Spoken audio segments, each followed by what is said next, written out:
What is up, my Gaggle of Geeks, and welcome to another review where we're going to be talking about the film First Date that debuted at Sundance.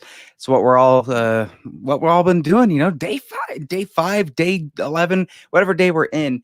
First Date is involving a young guy that's trying to go on a date, and after being conned into buying this super shady 65 Chrysler. The thing looks completely torn up and just gone to hell. And the minute the kid walks into this dealer's house to get the car, it's just like, it's a scam from the beginning.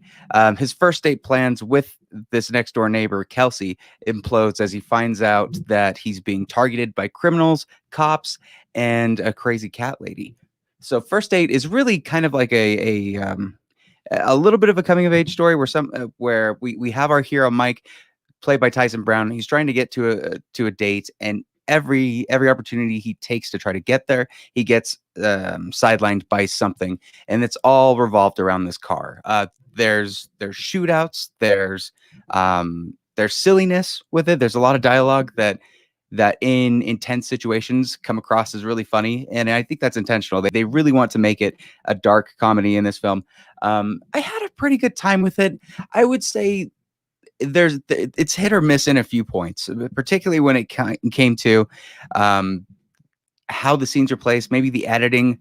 A lot of times it felt a little jarring or out of place. There was a particular scene between a couple that really, I think if you cut it out or if you edit it in a different way, it might have worked better. The shootout scene towards the third act, as far as the sound mixing goes, it felt a little off to me. Like, I distinctly remember there are points where no gunshot goes off, but you hear like the recoil of a gun, of like a bullet hitting a wall or something like that.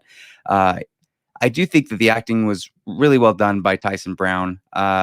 Kelsey's played by Shelby Duclos, and everybody else involved that were like either the henchmen or the deputies. They all played their parts really well. Maybe some of the henchmen hammed it up a little too much, but maybe that's what people like with films like this. It kind of reminds me a lot of Dope, where you have this goal to do a thing, but you just keep getting distracted by stuff.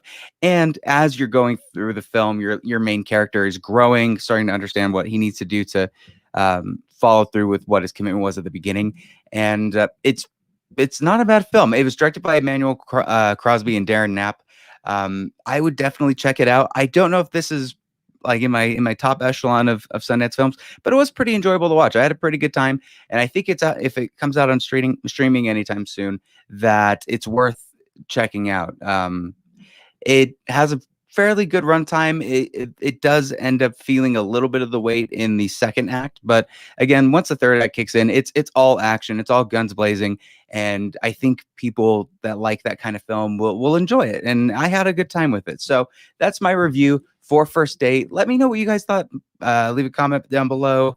Next up, Judas and the Black Messiah. I'm so looking forward to it, and I just found out that tomorrow we're going to be getting some interviews for a couple of reviews. And I am very excited to have those people on. More to come on that. But for now, thank you again, as always, for watching. Thank you for everything you guys are doing. And I will see you at the next review.